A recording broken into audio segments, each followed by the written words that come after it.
Bonjour les enfants, aujourd'hui je vais vous parler des pronoms code, c'est-à-dire les pronoms compléments d'objet direct. Ok? Oggi vi spiego la regola dei pronomi code, cioè dei pronomi complemento oggetto diretto, complemento oggetto diremmo noi in italiano.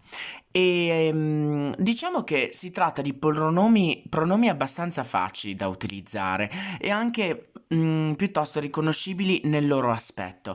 Quindi di conseguenza a cosa servono? Ad esprimere appunto un oggetto in qualità di pronome, un complemento oggetto, quindi è importante diciamo avere qualche nozione di analisi logica per comprendere di più ciò di cui stiamo parlando.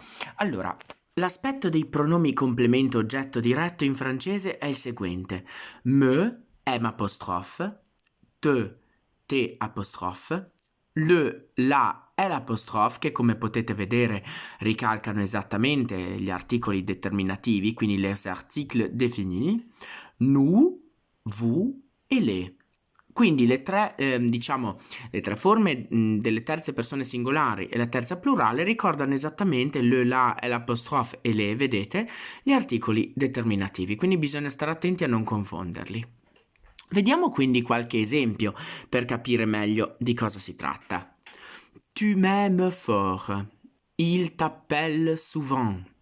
Je la mange oppure je le mange, dipende da a che cosa ci stiamo riferendo. Per esempio, je la mange potrebbe essere une pomme, una mela, no? Je le mange potrebbe essere, non so, le gâteau, la torta, non lo so, cose del genere. Elle nous voit, loro ragazze, quindi loro femminile ci vedono. Questo ci in italiano, complemento oggetto, si traduce con nous. Quindi bisogna stare molto attenti perché, come potete vedere, questo nous ha lo stesso aspetto di un soggetto, del soggetto nous, quindi qua invece è pronome complemento. Nous vous regardons, noi vi guardiamo. Questo vi è complemento oggetto anche in italiano.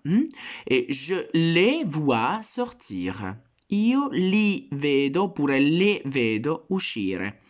Quindi attenzione, vedete come si utilizzano? Vengono messi generalmente prima del verbo, come in italiano. Bisogna stare attenti però alla forma dell'imperativo, perché con l'imperatif affirmatif, l'imperativo affermativo, questi pronomi code vengono messi subito dopo, con un trattino, quindi con un trait d'union che lega appunto il verbo all'imperatif al pronome. Bisogna stare attenti che per ragioni fonetiche, ok, le forme me e te, che non potrebbero stare in fondo atone dal suono brutto, no? Insomma, alla parola, diventano moi e toi. Non sono pronomi tonici, nel senso come quelli che avevamo imparato per le preposizioni. Bisogna stare attenti, quindi per esempio mangez-les, mangiateli o mangiatele, vedete, mangez-les, e accompagne-moi, accompagnami. Questo me alla fine diventa moi per ovvie ragioni di suono, di fonetica. Al francese infatti piace la musica, l'abbiamo sempre detto, giusto?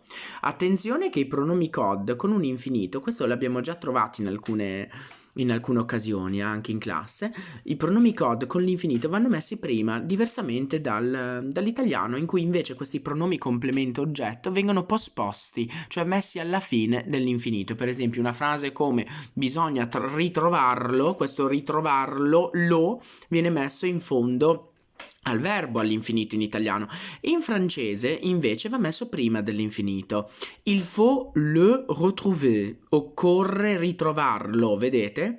Nous voulons l'acheter, noi vogliamo comprarlo o comprarla, dipende cos'è.